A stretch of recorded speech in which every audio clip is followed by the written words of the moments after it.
วัสดีครับวันนี้เชิญพาทุกคนมาอยู่กันที่เฉินตูสาธารณรัฐประชาชนจีนกับ3มรดกโลก2อุทยานและก็1ไฮไลท์ประจำเฉินตู5วัน5คืนครับ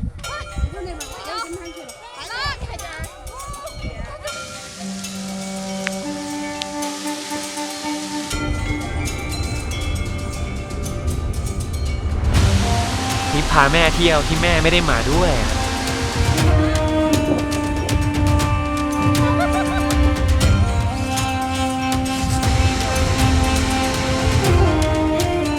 เห็นแล้วอยากจะมาเดินไฮค์มาซัมมิตที่เขาจีนเลยนะ3,700ไม่รู้พี่ยุจะเดินไหวเปล่านะ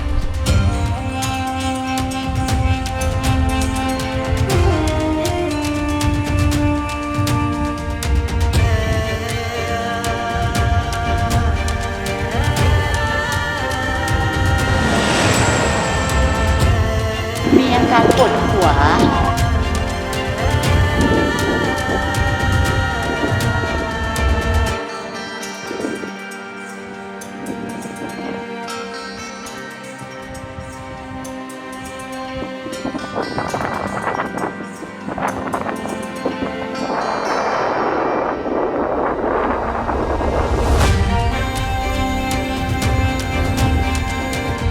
แม่ต้องอยากมาแน่เลยเดี๋ยวไปบอกแม่นะ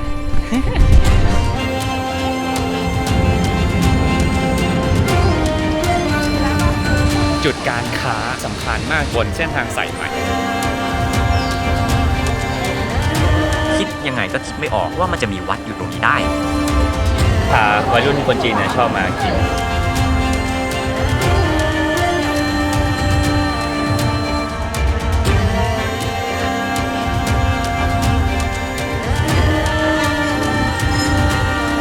ชอบมากเลยอ่ะ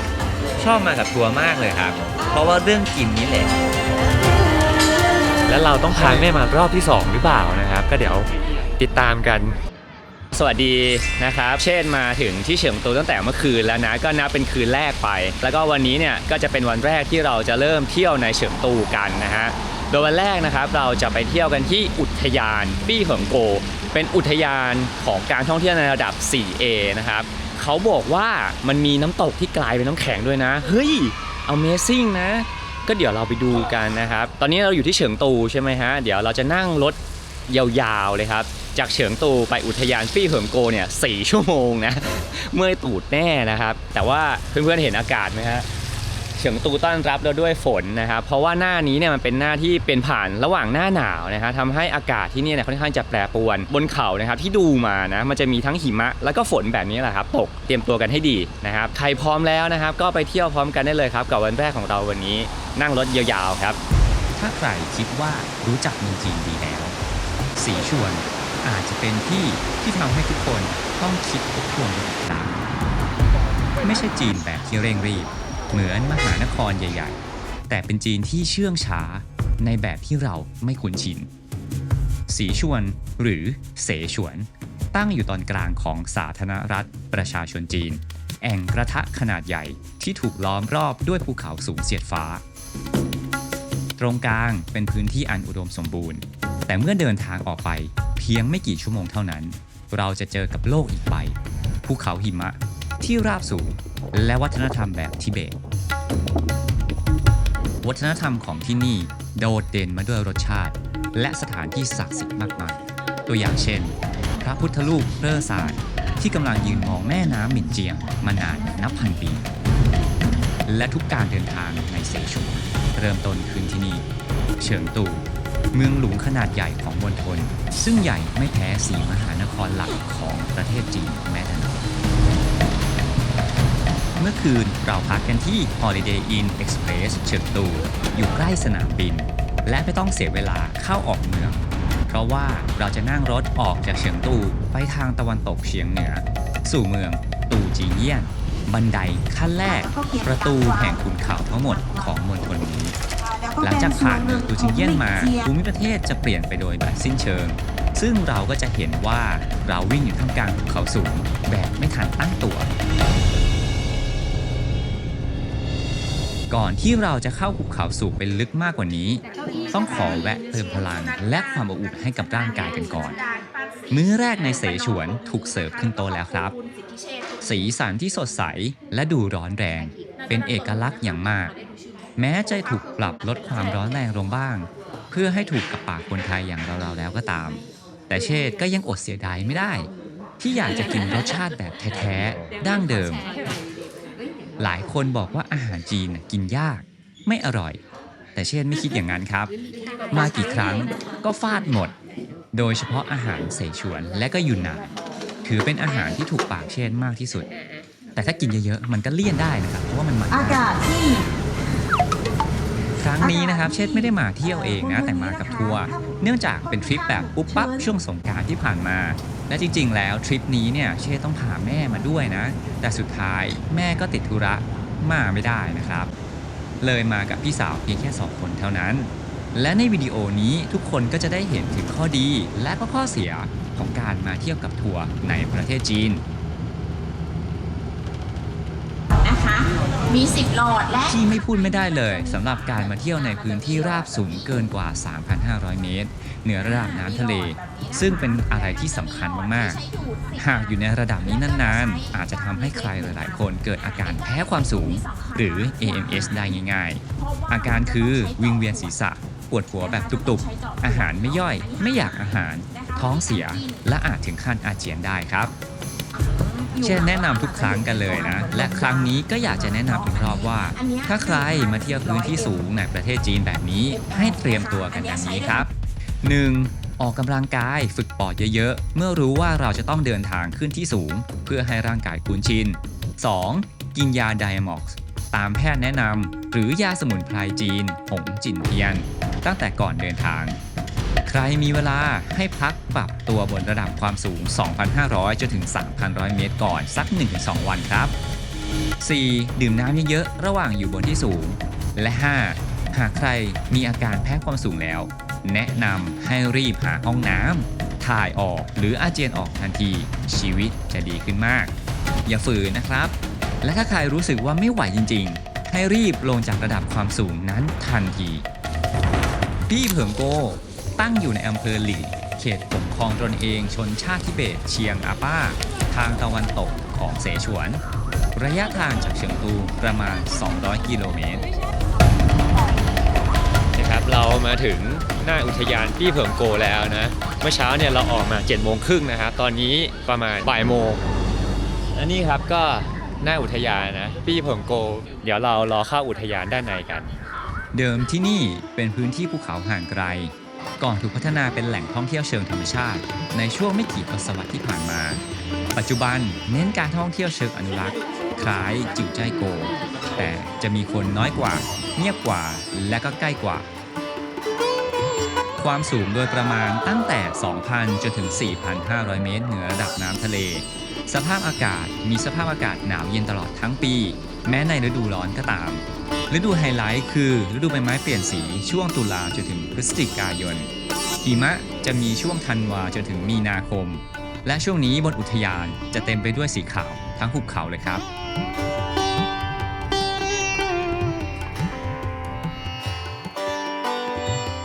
จุดท่องเที่ยวสำคัญในปี้หงโกจะมี5โซนหลักๆให้เราได้เที่ยวกันปันยางเลคแอนด์ฟอเรสต์โซนเรดรีฟวัลเล่ซางไห่ซียานซียานและโซนสุดท้ายก็คือโซนสูงสุดหลงหว่างซีแอนด์เกรเชอร์โซนนะครับจุดลงรถแรกมันก็จะเป็นเหมือนทะเลสาบข้างหลังตรงนี้แต่ตอนนี้ฝนตกนะฮะเมื่อเราเข้ามาจากอุทยานนะครับจุดแรกที่เราจอดแวะกันก็คือปันยังเลคแอนด์ฟอเรสต์โซนนะครับ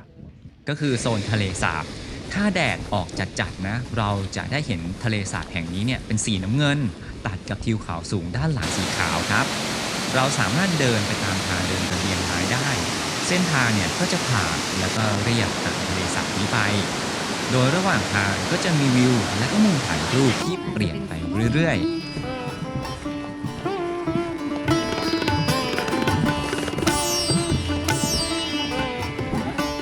เสียดายนะถ้าฟ้าเปิดเนี่ย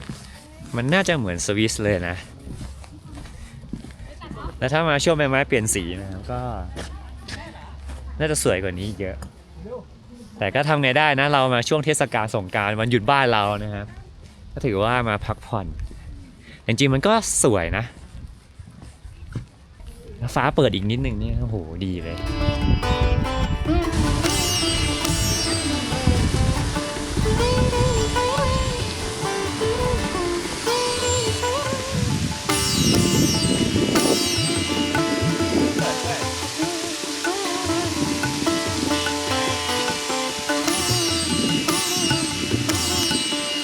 ถ่ายเปล่า1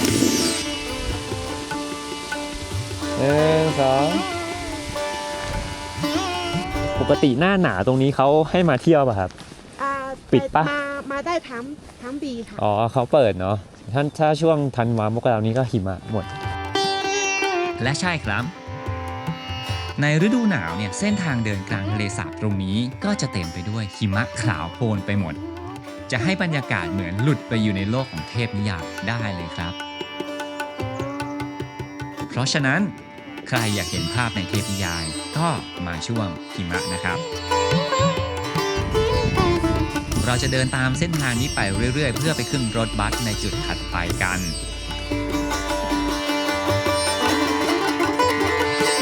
รถบัสในส่วนที่ 2 นี้จะขับผ่านโซนเรนทริฟวาเล่ไป คือตอนนี้เนี่ยมันไม่ใช่ช่วงใบไม้เปลี่ยนสีนะครับเขาก็จะไม่ได้เน้นจุดนี้อะไรมากมายสองข้างทางนี้ก็จะเป็นต้นสนทั้งหมด จริงๆแล้วเนี่ยเราสามารถที่จะเดินตามเส้นทางอุทยานได้หมดเลยนะถ้าใครมีเวลานะครับ เรามาถึงจุดที่2นะฮะตอนนี้สูง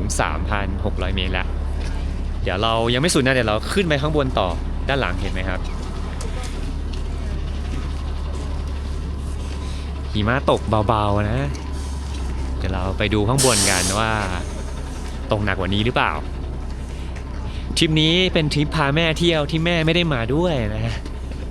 เพราะว่าตอนแรกเนี่ยแม่บอกว่าแม่อยากจะมาแต่เขากลัวว่าจะเดินไม่ไหวแต่เอาเข้าจริงนะมันเดินไม่ได้เยอะนะเดินแบบจุดละแบบโล2 โลเท่านั้นมันแค่สูงก็เดี๋ยวดูนะว่าพอแม่รู้ว่ามันไม่ได้เดินเยอะแม่จะอยากมาแล้วเราต้องพาแม่มารอบที่2หรือเปล่านะครับก็เดี๋ยวติดตามกันใน EP ต่อไปแต่ตอนนี้เดี๋ยวเราขึ้นไปด้านบนเป็นไงครับน็อกยังยังไหวอยู่ ยังไหวอยู่นะแค่ 3,600 นะเดี๋ยวขึ้นไปอีก 200-300 เมตรจากจุดชางไห่ซีนะครับที่มีหักรถแบตเตอรี่อยู่เนี่ยเราจะต้องนั่งรถกอล์ฟต่อขึ้นไปยังหลงหว่างซีหรือโซนสูงสุดกันอีกรอบนะครับใช้เวลาประมาณ15 นาทีเท่านั้นระหว่างทางเนี่ยเราจะเริ่มเห็นหิมะปกคลุมมากขึ้นนะครับตัดกับทะเลสาบและก็ภูเขาเหมือนเราเนี่ยกำลังเริ่มเข้าสู่อีกโลกยังไงอย่างนั้น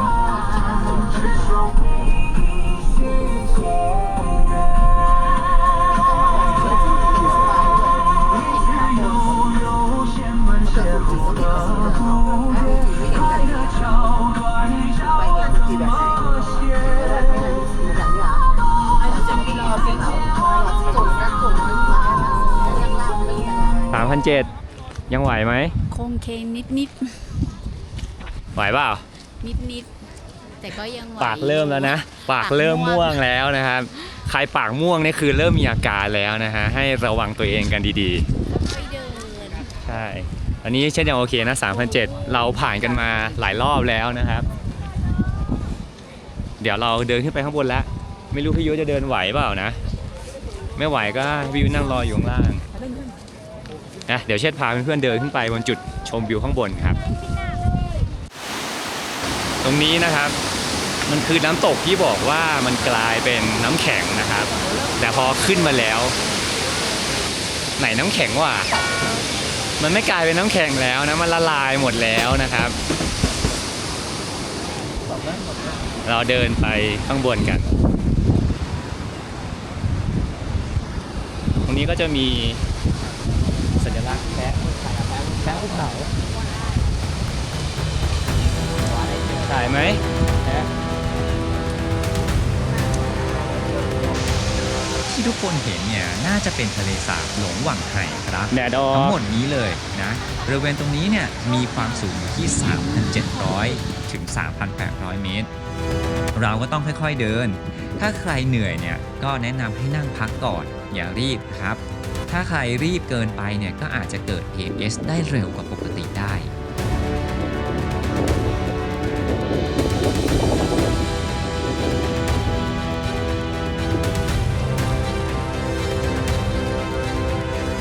และในด้านในสุดของทะเลสาบก็จะเป็นโซนของทานน้ำแข็งหรือ glacier นะครับ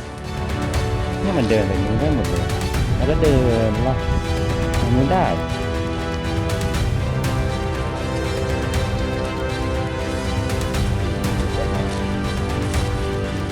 นี่ก็เป็นบรรยากาศตรงลานปี้เผิงโกนะครับ ทุกคนก็มาเล่นหิมะกันสนุกสนาน แต่ก็ระวังด้วยนะว่าบางจุดนะครับ เรามองไม่เห็นว่าด้านล่างเนี่ยมันละลายไปแล้วนะ อย่างตรงนี้เนี่ยเห็นว่าข้างล่างเนี่ยมันเป็นน้ำแล้วนะครับ ใครเดินไปก็จ๋อมเลยนะ ถามว่าสวยไหมก็สวยนะ เราสัมผัสหิมะแบบนี้ก็อีกที่หนึ่งก็คือที่ญี่ปุ่นนะครับ แล้วก็ที่จีนก็จะเป็นแบบตามอุทยานสูงๆของเสฉวนตรงนี้นะ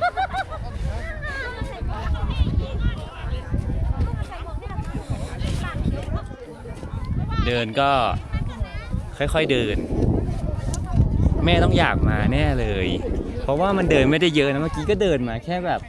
200 เมตรเองนะจากจุดลงรถนะครับ เดินขึ้นมา200 เมตร แล้วก็ขึ้นมาไม่ได้สูงเลย เดี๋ยวไปบอกแม่นะ ถ้าอากาศเย็นกว่านี้หิมะฟูๆบนนี้เนี่ยจะมีกิจกรรมฤดูหนาวให้เราเล่นกันด้วย ทั้งสโนว์โมบิลนั่งห่วงยางสไลด์ลงมาจากสโลปด้านบนครับ วันนี้บนนี้หิมะก็ตกด้วยเช่นกันนะครับ ใครที่อยากมาเห็นหิมะก็ฟินไปตามๆกัน ไม่ใช่แค่เด็ก ผู้ใหญ่ก็คงจะสนุกและก็มีความสุขกันทั่วหน้าครับ มันยังสามารถเดินไปข้างหลังแล้วก็อ้อมไปฝั่งนู้นได้อีกนะ ไปตรงนู้นเลย แต่ว่าเดี๋ยวเรากลัวเวลาจะไม่ทันพี่ไกด์นัดนะ อยู่นานก็ไม่ดี อยู่นานมากก็ไม่ดีนะหิมะก็ตกมาเรื่อยๆไม่แน่ใจว่ามันมีขึ้นไปอีกได้หรือเปล่า เพราะว่าเห็นมีรถอุทยานอยู่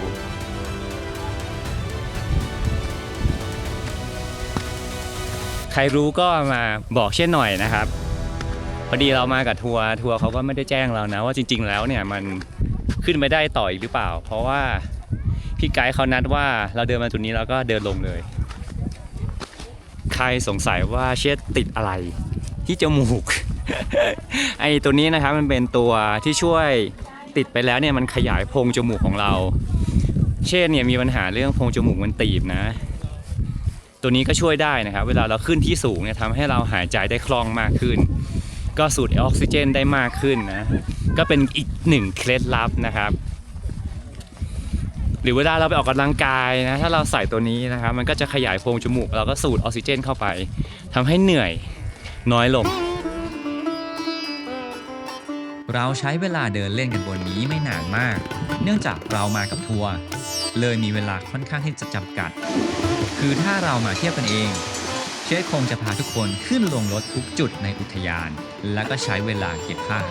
มาให้เพื่อนๆได้มากกว่านี้ ตอนนี้ถึงเวลาที่เราจะต้องลงจากอุทยานนะครับ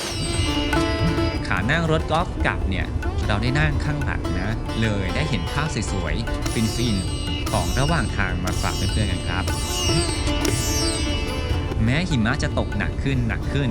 แต่เราก็ต้องรีบกลับเมืองตูจิงเยี่ยนเพื่อไปเที่ยวโปรแกรมถัดไปกันต่อ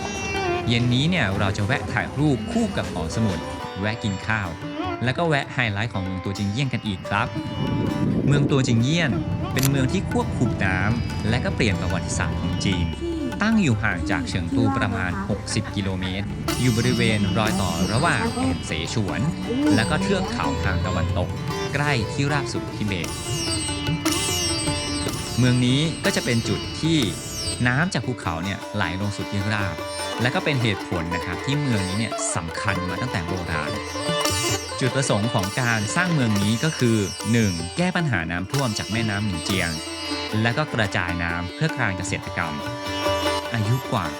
2,200 ปีเลยทีเดียวครับ การสร้างเมืองนี้เนี่ยถือว่าประสบความสำเร็จอย่างมาก ส่งผลให้พื้นที่รอบๆกลายเป็นดินแดนอุดมสมบูรณ์ สามารถผ่านน้ำไปได้หลายพันตารางกิโลเมตรรอบเมืองตูจิงเยี่ยนนี้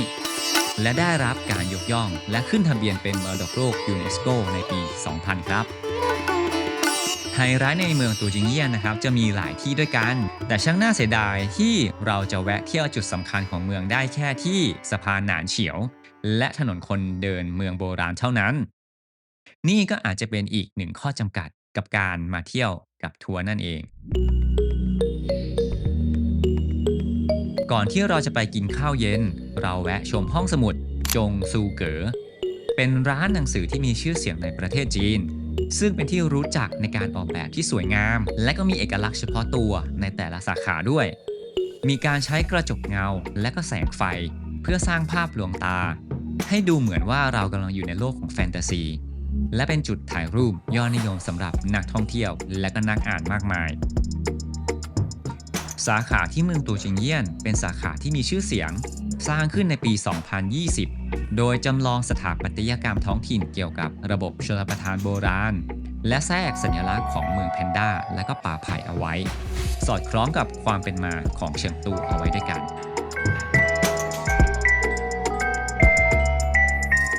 อาหารมื้อเย็นนี้ก็ยังคงมีสีสันร้อนแรงเช่นเคย แต่พิเศษกว่าหน่อยด้วยเมนูสุดแสนอร่อย ที่ใครหลายๆคนเนี่ยชอบมาก นั่นก็คือเป็ดปักกิ่ง ซึ่งทริปนี้นะครับเราจะได้กินเป็ดปักกิ่ง2 มื้อด้วยกัน ต้องบอกและก็ยอมรับเลยนะครับว่านี่คือข้อดีของการมาเที่ยวกับทัวร์ เราจะได้กินของพื้นเมืองอร่อยๆ แล้วก็จัดเต็มมากๆแบบนี้ทุกมื้อ เป็นหนึ่งในโมเมนต์ที่เชษเฝ้ารอในแต่ละวันลองลงมาจากการได้ท่องเที่ยวไปในสถานที่สำคัญเลยทีเดียวครับ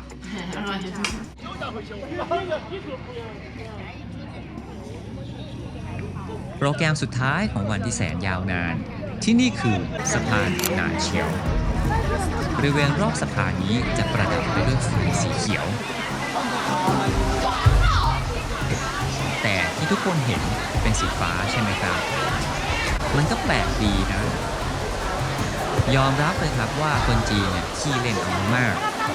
ถ้าเราเห็นด้วยตาไฟเนี่ยจะเป็นสีเขียวนะครับ แต่ถ้าเราใช้กล้องถ่ายรูปหรือถ่ายวิดีโอออกมา ทุกคนก็จะเห็นเป็นสีฟ้าแบบนี้นั่นแหละ ที่นี่เลยได้อีกชื่อหนึ่งครับว่าสะพานน้ำตาลสีฟ้า สะพานแห่งนี้เนี่ยมีอายุถึง 2,000 ปีเลยทีเดียว เรียกได้ว่าสร้างขึ้นมาไล่เลี่ยกับระบบเขื่อนของเมืองในสมัยโบราณ และก็ยังอยู่มาจนถึงทุกวันนี้ด้วยโดยได้รับการยกย่องว่าเป็นสถานที่ท่องเที่ยวระดับ 5A ของประเทศจีนครับ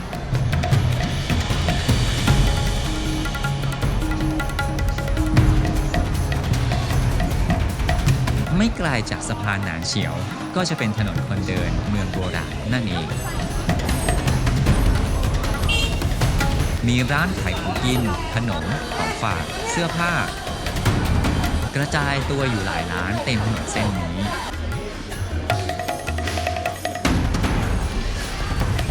ฟีลแบบได้เห็นสถาปัตยกรรมบ้านโบราณจริงๆผสมผสานกับวิถีชีวิตยุคใหม่ได้อย่างลง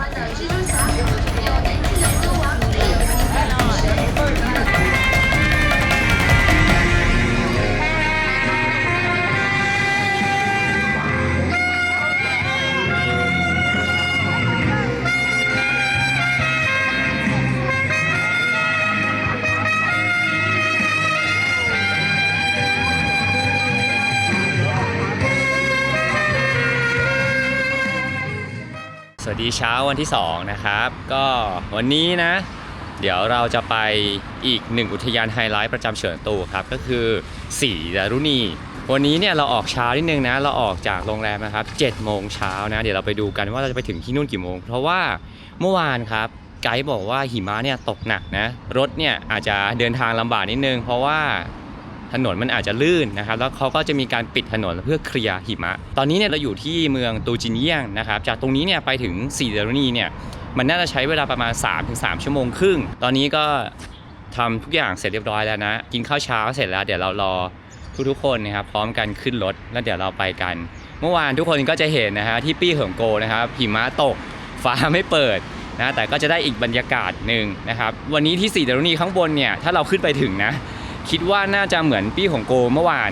คือหิมะเนี่ยน่าจะยังลงอยู่นะครับก็พระอาทิตย์เริ่มขึ้นนะครับเราจะเริ่มเห็นเขาตรงนี้นะเมืองตูจินเยียงนะครับมันเป็นเหมือนเมืองที่อยู่ทางแยกนะฮะไปอุทยานต่างๆแล้วก็เป็นเมืองที่เป็นเขื่อนเราเมื่อคืนก็จะเห็นแล้วนะฮะว่ามันจะมีสะพานสีฟ้าเขาเรียกว่าสะพานน้ำตาสีฟ้าเดี๋ยวเราไปดูกันครับว่าสีดารุณีที่ระดับ 5A นะครับของเฉิงตูที่นิยมกันมากๆนะใครมาที่เฉิงตูก็ต้องขึ้นสีดารุณีกันไปครับทุกคนน่าจะลงมากันแล้วไปขึ้นรถกันครับ สีดารุณีหรือซื่อกัวเหนียงซานตั้งอยู่ในเขตเสี่ยวจินเขตปกครองตนเองอาป้าเป็นยอดเขา4 ลูกที่เรียงรายติดต่อกันจากทิศเหนือจดใต้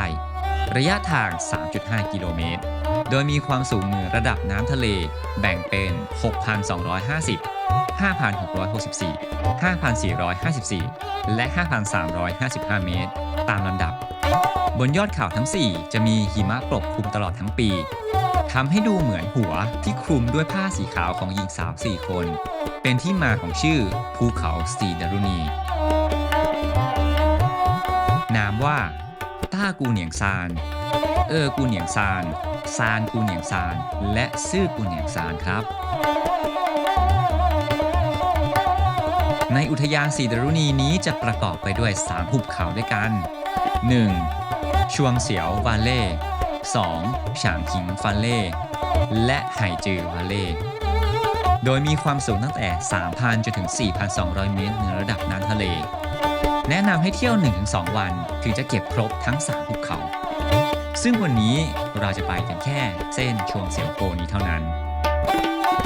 หากใครมีข้อมูลของเส้นฉางผิงและไห่จือก็เข้ามาพูดคุยแนะนำกันได้นะครับในเส้นทางหุบเขาชวงเสียวโกเป็นเส้นทางยอดนิยมในการชมความสวยงามของภูเขาสีดารุณีมีระยะทางประมาณ 34 กิโลเมตรการเดินทางของเราก็เป็นอย่างที่คาดการณ์นะครับระหว่างทางเนี่ยจากเมืองตูจิงเยียนมุ่งหน้าสู่สีดารุณีบางช่วงเนี่ยจะมีถนนและก็อุโมงค์เลนเดียวและมีการปิดซ่อมบำรุงถนนเป็นระยะทำให้บางครั้งรถจะต้องจอดเพื่อรอให้รถสวนทางมาไปก่อนครับ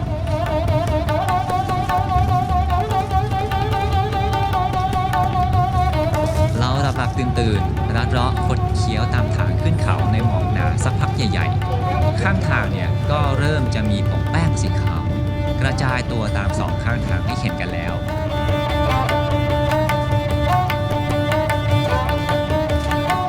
เส้นทางนี้นี่โหดเอาเรื่องมองกลับไปดูคนบนรถกว่า 90% ที่นั่งมาเนี่ยหลับแบบไม่รู้เรื่องรู้ราวอาจจะด้วยพิษของความสูงก็เป็นไปได้ช่วงพีคที่สุดของเส้นพาร์ทนี้สูงถึง 3,900 เมตรเป็นจุดชมวิวหนึ่งก่อนเข้าไปถึงอุทยาน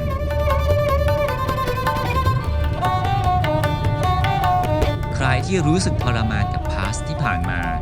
ก็จะโล่งใจได้หน่อยเมื่อรถขับลดระดับลงอีกครั้งพร้อมกับฟ้าที่เปิดต้อนรับเราอย่างร้อนแรงเรามาอยู่หน้าอุทยานสีดารุณีเรียบร้อยแล้วนะฮะจริงๆเนี่ยเรามาถึงสักพักแล้วเราแวะกินข้าวด้านในก่อนใครมาถึงหน้าอุทยานประมาณ 11 จนถึงเที่ยงเช่นแนะนำให้ทุกคนกินข้าวให้อิ่มกว่าปกติเล็กน้อยเพราะอยากจะบอกว่ามื้อนี้อาจจะเป็นมื้อสุดท้ายของวันนี้สำหรับใครหลายๆคนที่เราจะกินลงก็เป็นไปได้ข้อมูลมันจะไม่ค่อยมีไม่ไปลงเพจลงเฟซบุ๊กลง YouTube ครับจากเมื่อเช้านะสรุปว่าเรานั่งรถมา3 ชั่วโมงครึ่งนะครับมาถึงก็นี่เลยครับฟ้าเปิดอย่างสวยอ่ะเดี๋ยวเราต้องขึ้นไปข้างบนอีกนะเดี๋ยวไปดูต่อนะครับว่าด้านบนเนี่ยฟ้ายังจะเปิดแบบนี้ หรือเปล่าแต่ตอนนี้อย่างสวยอะเมื่อกี้ตอนที่เราผ่านพาส 3,900 มาตรงจุดชมวิวตรงนู้นนะครับก็สวยนะแต่ว่าเสียดายรถบัสเราเขาไม่ได้จอดแวะให้เราลงไปถ่ายรูปโหถ้าแวะนะโหตรงนั้นนี่อย่างสวยอะเขาบอกว่าตรงนั้นน่ะสวยที่สุดเลยมั้งน่าเสียดายเดี๋ยวเรารอดูตอนขากลับนะครับว่าเขาจะแวะให้เราหรือเปล่า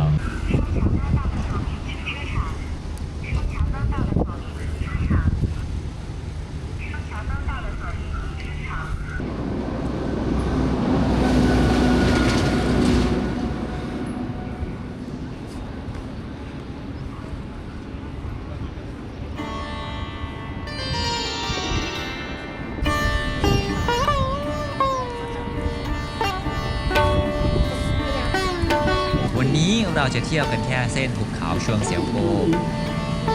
การขึ้นรถบัสตั้งแต่จุดเข้านี้ถ้าเป็นไปได้ เชษอยากแนะนำให้ทุกคนเลือกที่นั่งโซนหน้ารถ อย่านั่งหลังสุดเหมือนเชษทางเนี่ยค่อนข้างจะคดเคี้ยว และรถของอุทยานก็ขับค่อนข้างที่จะเร็ว อาจทำให้เมารถได้ และทุกคนเห็นถุงบนรถไหมครับ ใช่เลย นั่นเอาไว้ใส่อ้วกนั่นเอง เส้นทางชวงเสียวโกเราจะนั่งรถอุทยานเข้ามาด้านในสุดของภูเขาก่อน เรียกจุดนี้ว่าหงซานหลิง แล้วค่อยเที่ยวลงไปเป็นลำดับครับ มีร้านขายของให้นักท่องเที่ยวได้นั่งพัก ได้เติมท้องหากใครยังไม่ได้กินอะไรมา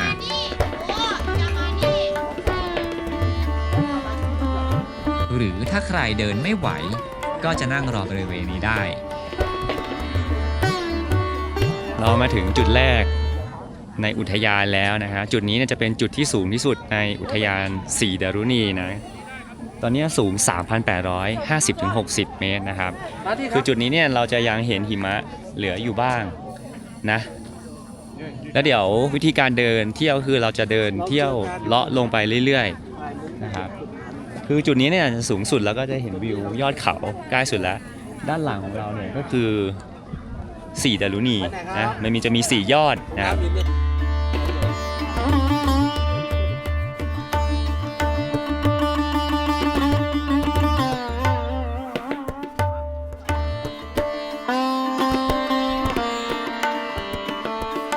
ครับเชษเดินขึ้นมาเรื่อยๆนะพี่ยุ้ยรออยู่ข้างล่างแล้วนะฮะ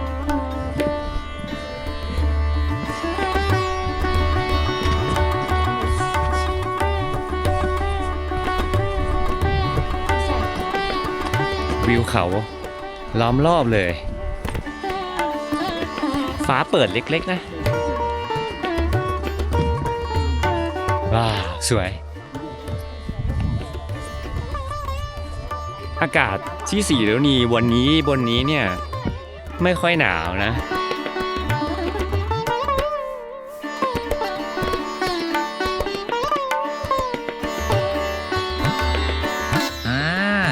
เชษเดินเที่ยวเพลินจนลืมดูเวลาเลย ปรากฏว่าเชษเป็นคนเดียวที่เดินขึ้นมารอบทางเดินจุดนี้ และพี่ๆป้าๆน้าๆลุงๆในทัวร์ทั้งหมดน่าจะนั่งรอเชษคนเดียวซะแล้ว ยังถ่ายไม่ได้จุใจสักเท่าไหร่ นี่แหละครับ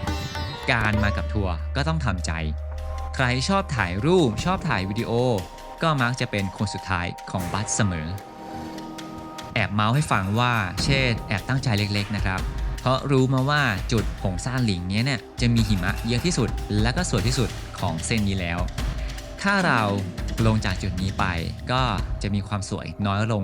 เรื่อยๆและหิมะก็จะไม่ค่อยมีแล้วครับอย่างไรก็ดีเรารีบลงไปหาพวกเขากันดีกว่าและจริงๆด้วยทุกคนนั่งรอมองมาที่เชษตาแป๋วกันหมดเฮ้ๆแต่ก็ไม่มีใครบ่นออกมานะครับรวมถึงไกด์ทั้ง2คนด้วยเชษก็ต้องขออภัยและก็ต้องขอบคุณมากๆครับเอาล่ะจากจุดแรกเราจะนั่งรถอุทยานย้อนกลับลงไปจุดที่2คือปูตามาเฟิง นี่ก็เป็นอีกจุดหนึ่งที่เราลงมาจากด้านบนเนี่ยเขาก็จะมาให้ถ่ายรูปตรงนี้นะครับตรงนี้เนี่ยจะมีเจดีย์ทิเบตอยู่ด้วยเดี๋ยวเราขึ้นมาสักการะด้วยแล้วตรงนี้เนี่ยเราสามารถถ่ายรูปกลางถนนได้นะครับโหอย่างสวยอ่ะ กลางหุบเขาสูงของซื่อกูเหนียง เจดีย์สีขาวเล็กๆ แห่งนี้ยืนเงียบอยู่ใต้กำแพงภูเขาหิมะ ราวกับประตูสู่โลกของทิเบต หลายคนอาจจะพอเดาได้ใช่ไหมครับว่าปูตาลาเฟิงแปลว่าอะไร เจดีย์สีขาวนั่นเอง แต่ไม่ใช่นะครับคำว่าปูตาลาเฟิงหมายถึงยอดเขาโปตาลาที่มีความสูง 5,300 เมตรตรงนั้น และโปตาลา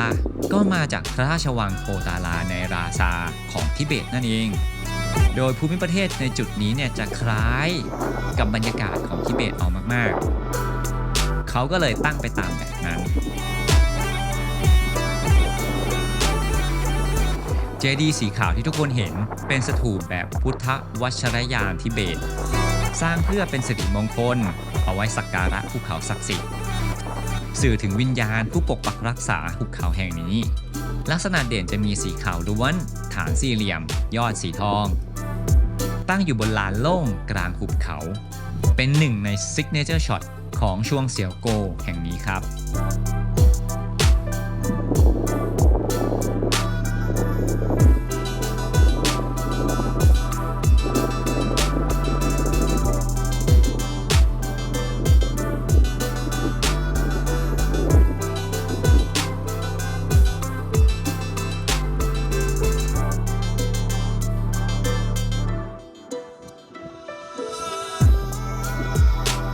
บริเวณแถวนี้ยังเป็นทุ่งหญ้าอัลไพน์โล่งกว้าง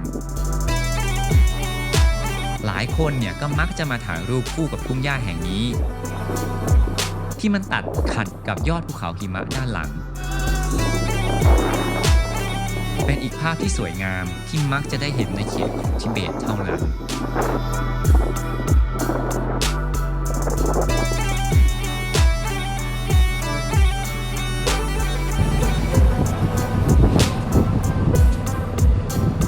เราขึ้นรถไปกันต่อที่จุดซื่อกุนาชั่วแบบเร็วๆกันเลยครับ หลายคนเนี่ยเริ่มมีอาการแพ้ความสูงกันบ้างแล้ว บริเวณนี้จะเป็นทะเลสาบโดยมีฉากหลังเนี่ยเป็นยอดเขาต่างๆ ในวันที่น้ำนิ่งและแสงกระทบแบบพอดีเราจะได้เห็นเงายอดเขาสะท้อนกับสีน้ำสีฟ้าของทะเลสาบแห่งนี้ แต่วันนี้เวลานี้ไม่น่าจะได้เห็น น่าจะต้องมาช่วงเช้าๆอาจจะได้เห็นภาพสะท้อนครับ ใครมีเวลาสามารถเดินเล่นรอบทะเลสาบแห่งนี้ได้ จะมีทางเดินไม้เอาไว้ให้เราเดินเล่นได้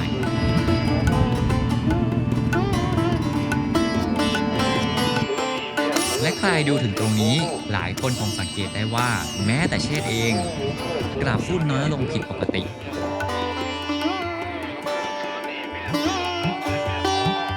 ใช่ครับ อาการปวดหัวตุบๆก็เริ่มมีให้รู้สึกมาบ้างแล้ว ทั้งที่จุดนี้เนี่ยไม่ได้สูงสักเท่าไหร่ จุดท่องเที่ยวอื่นๆในเส้นชวงเสี่ยวโกเราไม่ได้แวะนะครับ อย่างที่บอกจุดที่สวยที่สุดก็คือจุดแรกหงซานหลิงแล้วก็ปูตาลาเฟิงเท่านั้น จุดอื่นๆถ้าจะให้สวยก็จะต้องมาในเวลาที่เหมาะสม เช่นมีหิมะกองในฤดูหนาวหรือวันที่ฟ้าเปิดแบบแจ่มๆเท่านั้น จากจุดที่ 3 นี้เราจะนั่งรถกลับเพื่อออกจากอุทยานกันเลยครับ เป็นไงบ้างพี่ยุ้ย มีอาการปวดหัว ปวดหัว นิดนิดเดียว นี่ก็โอเค สวยก็คุ้มต้องมาแหละ พาแม่มาป่ะ แม่น่าจะไม่ไหว ไหวคนอื่นยังไหวเลยดูสินี่คนอื่นเขายังไหวกันหมดเลยนี่ครับหลังเชษก็คือสีดารุณีนะครับเห็นยอดไหมเดี๋ยวแทรกฟุตเทจใช่ชัดๆสูงสุดไล่ลงมานะสุดไอ้ยอดสูงสุดเนี่ยตอนนี้โดนหมอกบางหิมะตกอยู่นะฮะ ขากลับลงจากอุทยานหิมะกลับตกเล็กๆไม่ถึงกับตกหนักมาก และก็ไม่เจอปัญหาอะไรระหว่างทาง จะมีก็แต่ท้องเสียครับท่านผู้ชม สวัสดีเช้าวันที่ 3ไฮไลท์ของวันนี้เนี่ยเราจะไปกันที่เลอซานนะฮะไปดูพระที่แกะสลักบนผาเป็นแบบผาภูเขานะแล้วเดี๋ยวเราจะล่องเรือครับไปดูวิวตรงนั้นโดยรอบแต่ก่อนอื่นนะครับวันนี้เนี่ยเดี๋ยวเราจะไปที่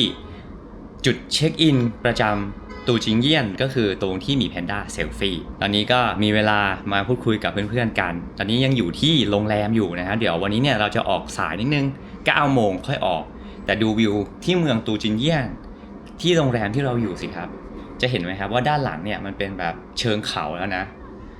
เป็นแบบเขาล้อมรอบเมืองตูจิงเยี่ยนเลยนะก็สวยเหมือนกันนะครับตูจิงเยี่ยนนะฮะจริงๆแล้วเนี่ยมันเป็นเมืองที่ทุกคนใครมาเฉิงตูหรือจะมาแถบอุทยานสีดารุณีปี้เหิงโกนะครับก็จะต้องมาพักกันที่เมืองตูจิงเยี่ยนตรงนี้ก่อนเพราะว่าเป็นเมืองที่ใกล้กับอุทยานที่สุดแล้วแต่สำหรับใครนะครับที่เขามากันเองเนี่ยแล้วชอบแบบการเที่ยวธรรมชาติจ๋าๆเนี่ยส่วนใหญ่เนี่ยเขาจะจ้างเหมารถครับไปพักบนอุทยานกันซะส่วนใหญ่นะแต่ถ้าใครแบบมากับทัวร์หรือมาเป็นครอบครัวใหญ่ๆเนี่ยเขาก็จะมาพักในเมืองตูจิงเยี่ยนตรงนี้มันจะสะดวกมากกว่าเพราะว่ามันก็จะมีของขายให้ครบการที่เราไปพักบนอุทยานเนี่ยเราอาจจะหาซื้อของยากลำบากสักนิดหนึ่งไปครับเดี๋ยววันนี้ไปเที่ยวกันต่อนะครับไฮไลท์ที่3ของทริปของเราวันนี้ครับนี่นะครับจัตุรัสมีแพนด้าเซลฟี่ตรงนี้มันก็จะเป็นแบบจัตุรัสล้อมรอบตรงนี้นะแล้วก็จะมีหมีแพนด้านะฮะนอนเซลฟี่อยู่ตรงกลางจัตุรัสแต่ว่าดูแบ็กกราวด์ข้างหลังสิครับมันเป็นเขาทั้งหมดเลยนะใครจะมาถ่ายเซลฟี่กับหมีแพนด้าเซลฟี่ต่อเซลฟี่นะครับก็นี่เลยเราลงมาอยู่ด้านล่างแล้วนะครับมันก็จะเห็นหมีแพนด้าชัดขึ้นรอบๆจัตุรัสข้างล่างนะฮะจะมีร้านกาแฟหลายร้านนะนี่ก็เป็น1ร้านไหนวะนี่น่ากินนะฮะแต่ว่าเมื่อเช้าเราเพิ่งกินมา2 แก้วก็เลยไม่กินนะเดี๋ยวเรากลับไปกินที่เฉินตูฝั่งนู้นก็มีกาแฟเหมือนกันแลนด์มาร์คของตูจิงเยี่ยนมีแพนด้าเซลฟี่นอนทำอะไรก็ไม่รู้จัตุรัสหยางเทียนวู่สัญลักษณ์ของเมืองตูจิงเยี่ยนแห่งเฉียงตูตั้งอยู่ใจกลางเมืองล้อมรอบไปด้วยตึกและทิวเขาใครที่ไม่ได้มาเยี่ยมชมจัตุรัสเทียนวู่และถ่ายรูปคู่กับรูปปั้นมีแพนด้าเซลฟี่ก็เหมือนจะมาไม่ถึงเฉียงตู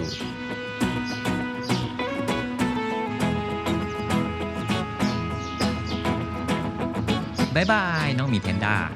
เชิดขอว้าไปกันที่เมืองเลอซานกันเลยมาถึงเราถูกต้อนรับด้วยอาหารประจำเมืองเลอซานทันทีทันใดมื้อนี้ก็จัดเต็มตามเคยครับท่านผู้ชมหมู3 ชั้นทอดอย่างเด็ดใครมาเลอซานลองหาเมนูนี้กินกันดูนะ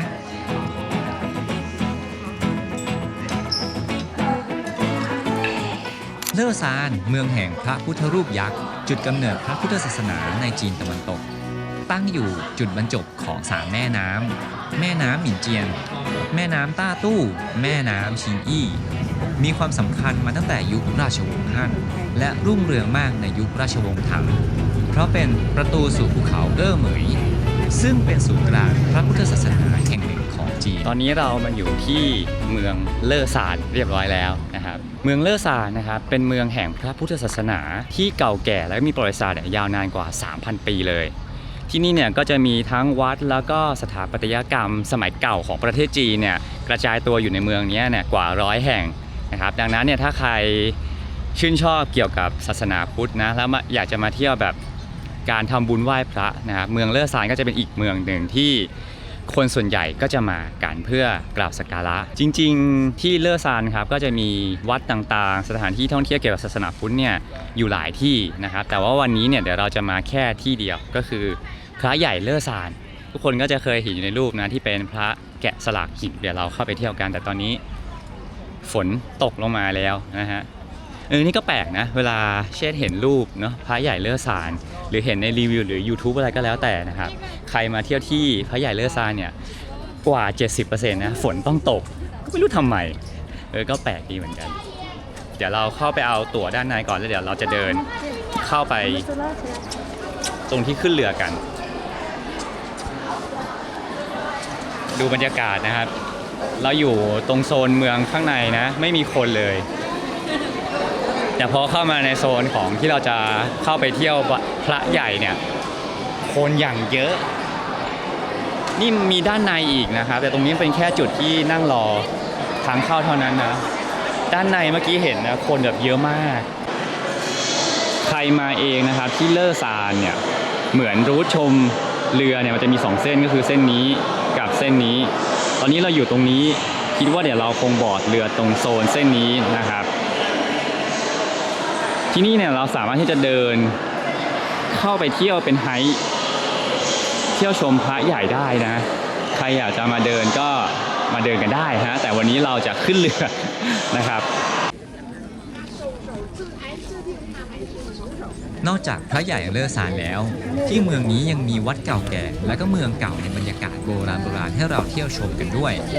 ใครมาแล้วอาจจะหาเวลาพักกันที่เมืองเลอซานอีกสักคืนและเที่ยวเก็บให้ครบกันดูครับ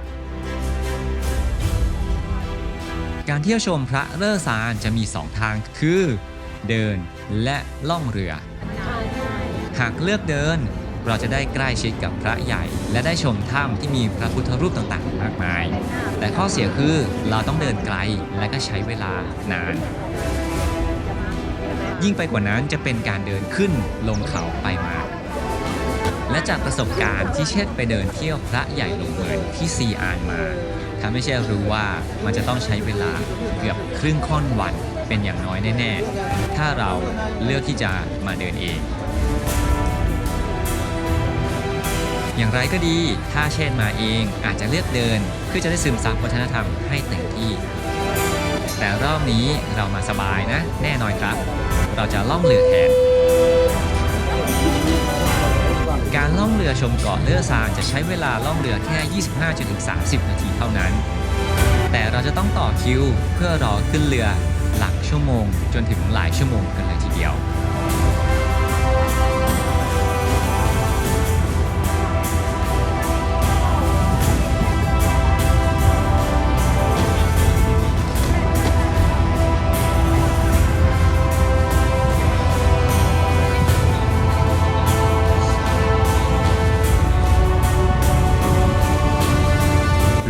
เลอซานใช้เวลาสร้างนานถึง 90 ปี โดยหลวงพ่อไทหงเพื่อเป็นสิริมงคลและปกป้องภัยน้ำท่วมจากแม่น้ำหมินเจียงที่มีความยาวกว่า 600 กิโลเมตรพระพักตร์ของหลวงพ่อโตหันออกสู่แม่น้ำหมินเจียงเป็นพระพุทธรูปปางนั่งที่สกัดเข้าไปในภูเขาที่ใหญ่โตที่สุดในโลกสูงถึง 71 เมตรไหลกว้าง 20 เมตรพระบาทวางอยู่ริมแม่น้ำพระหัตถ์วางอยู่บนเขาดวงตาของพระพุทธรูปทั้งสองข้างนั้นมีความยาวถึง 10 ฟุตเท้าทั้งสองข้างมีขนาดใหญ่กว่าตัวคน 10 คนถือเป็น1 ใน 7 สิ่งมหัศจรรย์ของประเทศจีน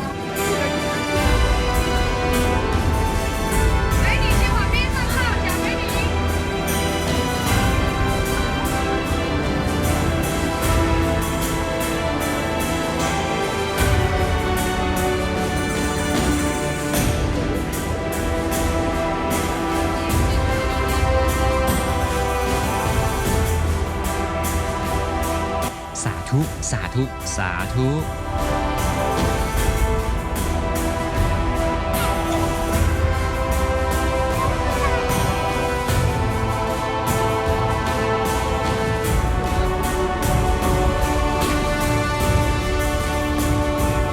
อเย็นในเมืองเลอซานก็เป็นอีกมื้อที่ตราตรึงใจเชษมากอาหารทุกอย่างอร่อยถูกปากหมดเลยแถมมื้อนี้ก็มีอีกหนึ่งเมนูประจำเมืองเลอซานคือปลาต้มมะนาวแม้หน้าตาจะดูเปรี้ยวปากแต่รสชาติเนี่ยกลับไม่ได้เปรี้ยวอย่างที่คิดกลมกล่อมอุ่นอร่อยผัดมะเขือม่วงและไก่ทอดคั่วเกลือโอ้อร่อยมาก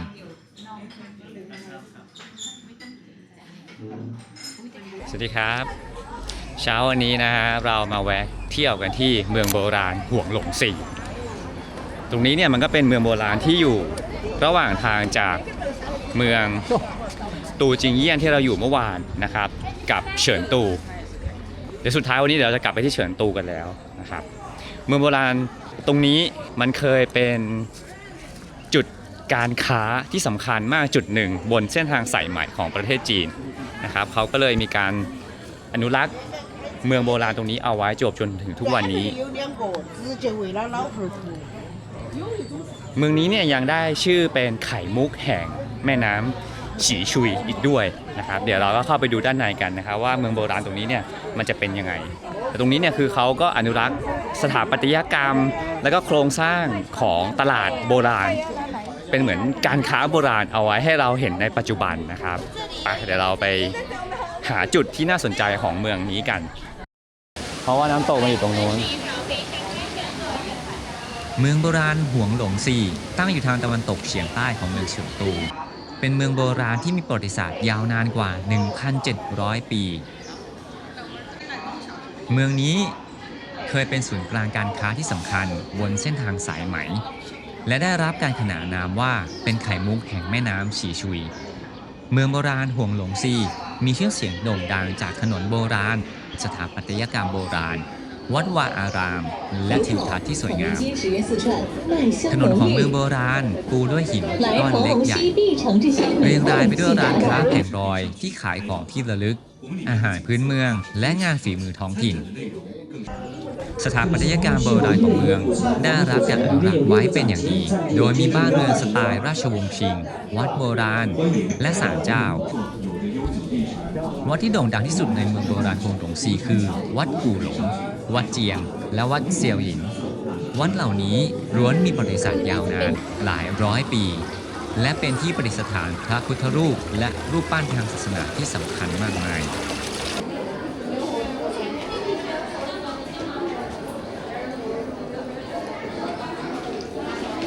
เป็นเหมือนโรงเตี้ยมโบราณว่า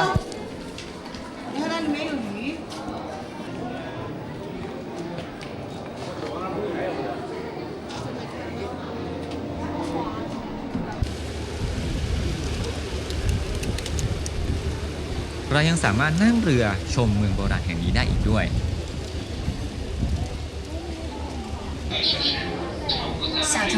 นี่ฮาวอันนี้เป็นน้ำฝรั่งแดงกับใส่มะนาวนิดหนึ่งนะครับ ราคา 9 หยวน ของลักกี้อร่อยดีนะ สดชื่นคือจริงๆเนี่ยของกินน่ากินเยอะมากนะครับ แต่ว่าเดี๋ยวเราต้องมีไปกินอาหารกลางวันที่ร้านอาหารนะก็เลยไม่ค่อยอยากจะซื้ออะไรกินมากมายนะครับเพราะว่าในร้านอาหารเนี่ยอาหารเขาที่เป็นชุดเนี่ยมันก็เยอะอยู่ เวลามากับทัวร์นะครับเราก็ซื้ออะไรกินมากไม่ได้ไม่ใช่เพราะว่าเราไม่อยากกินนะเราอยากกินนะแต่ว่าเราอิ่มนะครับแต่ถ้าเรามาเองทุกคนก็จะเคยเห็นนะซีรีส์ที่เราพากันมาแบบเที่ยวจีนเองหรือเที่ยวที่ไหนเองเนี่ยเราก็จะตะลุยกินกันเยอะมากนะครับในเมืองโบราณก็อย่างที่ทุกคนเห็นนะฮะร้านค้าเยอะมากร้านอาหารเยอะมากของกินเล่นเยอะมากอากาศเนี่ยแดดอย่างนี้นะคะแต่ก็ไม่ได้ร้อนมากนะเช่นว่าเมืองโบราณตรงนี้นะครับน่ามาเดินเที่ยวนะครับแล้วก็ในนี้นะครับมันก็จะมีวัดโบราณเนี่ยสำคัญอยู่หลายวัดที่เราเห็นมานะบางวัดเนี่ยก็จะมีการเสียค่าเข้าวัดแต่เช่นว่าคุ้มครับก็เหมือนเราทำบุญเนาะแล้วก็ไปกราบสักการะขอพรองค์เทพหรือพระต่างๆในวัดโบราณที่เมืองโบราณแห่งนี้ครับ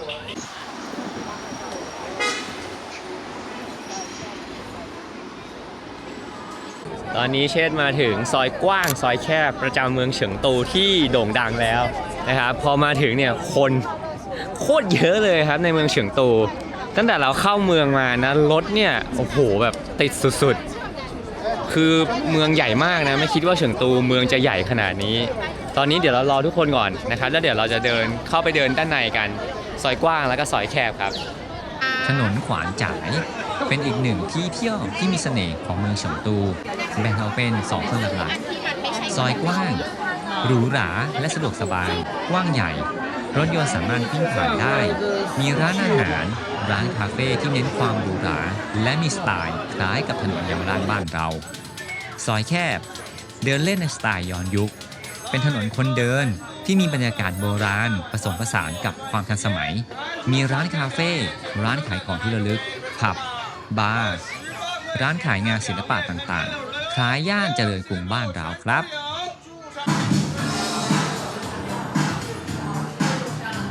ในทั้ง2 ซอยต่างก็มีร้านและสถานที่ที่น่าสนใจให้เราเดินดู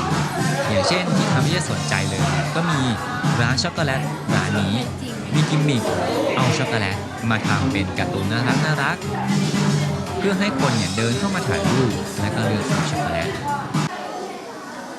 โรงเตรียมโบราณที่แอบขายเครื่องอัญมณีแบบเนียนๆพิพิธภัณฑ์เฟอร์นิเจอร์ไม้ที่ชิ้นหนึ่งเนี่ยราคาหลายหมื่นหลายแสนบางชิ้น ราคาอาจจะเป็นหลักล้านบาท บ้านเราก็เนี่ย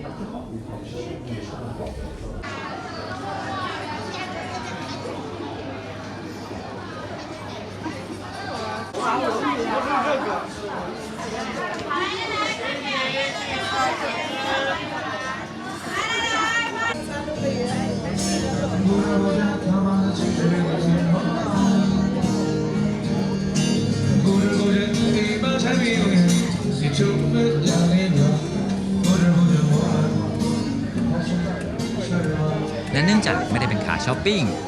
เชคก็เลยเลือกไปนั่งรอเวลาเล่นในร้านออลี่แลนด์ครับ ก็สั่งชีสเค้กอันเรื่องชื่อของคนไทยกับชาหนึ่งขวดมานั่งลองชิมแบบเพลินๆชีสเค้กเนี่ยอร่อยสมคำร่ำลือ แต่ไม่สามารถซื้อกลับไทยได้เพราะเดี๋ยวจะละลายเชคก็เลยกินหมดกล่องเลยฮะ จุกๆกันไปแผนวันนี้ของเรายังไม่หมดจะตัดไปเร็วๆเรานั่งรถไปที่ห้าง SKP จุดเช็คอินใหม่ที่ฮอตฮิตในการมาถ่ายรูปทำคอนเทนต์ของวัยรุ่นเฉิงตู ที่นี่จริงๆแล้วนะครับเป็นศูนย์การค้าแบรนด์เนมที่มีดีไซน์เนี่ยล้ำทันสมัยมากๆแต่ที่เรามาดูไม่ใช่ร้านแบรนด์เนมต่างๆแต่เป็นไฮไลท์เด็ดใหม่ของที่นี่ก็คือเสาน้ำพุไม้ไผ่ทั้ง 6 ที่จะเปิดไฟสดใสยามค่ำคืนใครที่กำลังจะมาเฉิงตู้ขอบอกเลยว่าห้ามพลาดถ่ายรูปกับเสา 6 ต้นนี้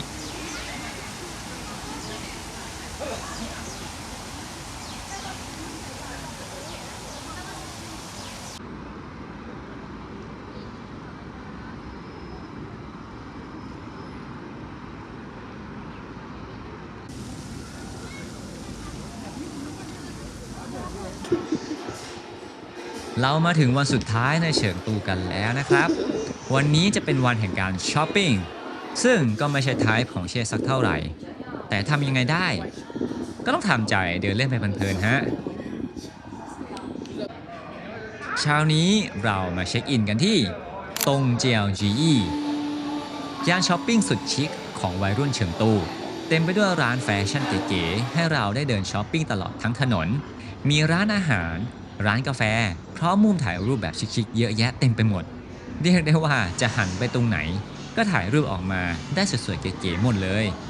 เดิมที่นี่นะครับเคยเป็นโรงงานเก่าทิ้งร้างมาก่อนแต่ไม่นานมานี้ก็ถูกปรับเป็นแหล่งท่องเที่ยวเป็นจุดเช็คอินเดินเล่นถ่ายรูปย่านช้อปปิ้งใหม่ของวัยรุ่นเฉิงตู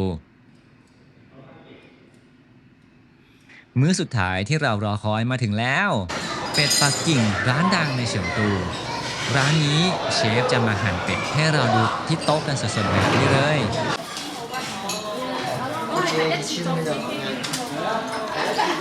ฝีมือกันเฉือนอย่างเทพนี่เพิ่งออกมาจากเตาควันยังลอยออกมาอยู่เลยเชฟเขาไม่ร้อนมือหรือไงครับเนี่ยเมื่อหั่นเป็ดกันเสร็จแล้วเขาก็จะเอาส่วนที่เหลือของเป็ดไปทำอีก2เมนูมาเสิร์ฟบนโต๊ะให้เราและอร่อยด้วยนะเป็ดรวนเค็มร้านนี้ไม่ได้รวนเปียกเหมือนบ้านเราแต่เป็นการรวนแห้งเลยไม่เลี่ยนกินเป็นกับข้าวหรือแก้มเบียร์ได้ดีเลยทีเดียวและในมื้อสุดท้ายบอกเลยว่าครัวจัดเต็มให้สุดๆเสิร์ฟมากันถึง12เมนูใครจะกินหมดล่ะครับเลี้ยงดีกันเกินไปแอบมาว่ามื้อกลางวันของเมื่อวานนะที่ไม่ได้ถ่ายมาเนี่ยครัวเขาก็พาไปกินบุฟเฟ่ต์หม่าล่าด้วยอย่างดีเสียดายไม่ได้เก็บมาให้เพื่อนๆดูกันชอบมากเลยอ่ะชอบมากับทัวร์มากเลยครับเพราะว่าเรื่องกินนี้แหละ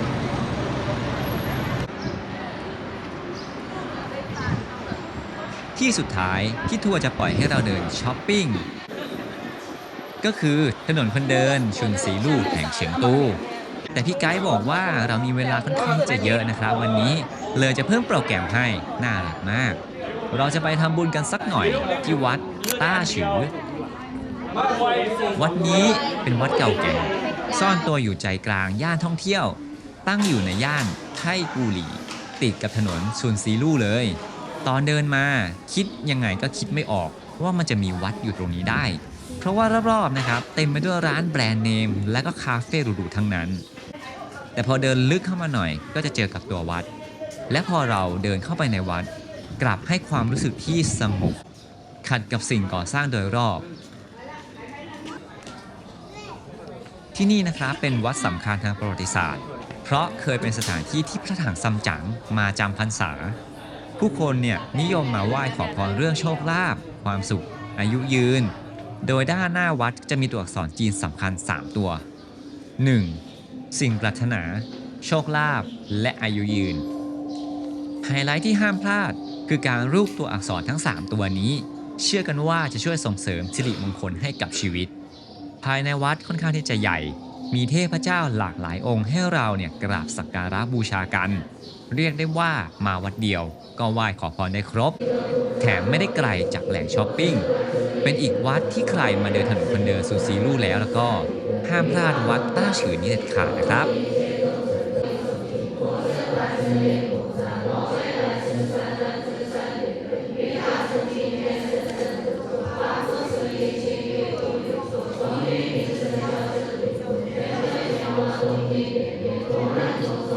เช่นมาลองชาหลี่ชันชานนะครับร้านนี้เนี่ยเป็นเหมือนแบบร้านชาของคนโลโก้นะคนจีนวัยรุ่นคนจีนเนี่ยชอบมากินนะครับเช่นสั่งเป็นเมนูเรคคอมเมนต์ของเขานะมันเป็นเหมือนชาอูหลงแล้วก็มีฟองนมท็อปอยู่ด้านบน รสชาติเนี่ยก็เป็นแบบชานะแล้วก็มีกลิ่นแบบหอมหวานของพวกดอกไม้แล้วก็ชาอูหลง อันนี้ก็อร่อยดีนะครับไม่ได้หวานมากนะราคา 18 หยวน เดี๋ยวเช่นขึ้นตัวเมนูที่เช่นเนี่ยสั่งให้ทุกคนดูกันอีกทีหนึ่งนะเดี๋ยวไม่แน่เรามีเวลาตรงนี้นานอาจจะสั่งอีกเมนูหนึ่งมาลองกินกันด้วยนะครับคืนนี้เนี่ยไม่ต้องนอนนะฮะอร่อยดี ได้ลองสั่งเมนูแนะนำมาอีกแก้วก็ลองชิมดูปรากฏว่าเชื่อชอบอันแรกมากกว่า ชาหอมกว่า และก็มีรสที่สดชื่นกว่า ใครมาเฉิงตูหิวน้ำก็แวะมาสั่งชาจีนประยุกต์ท้องถิ่นที่หลี่ชันซานได้ครับ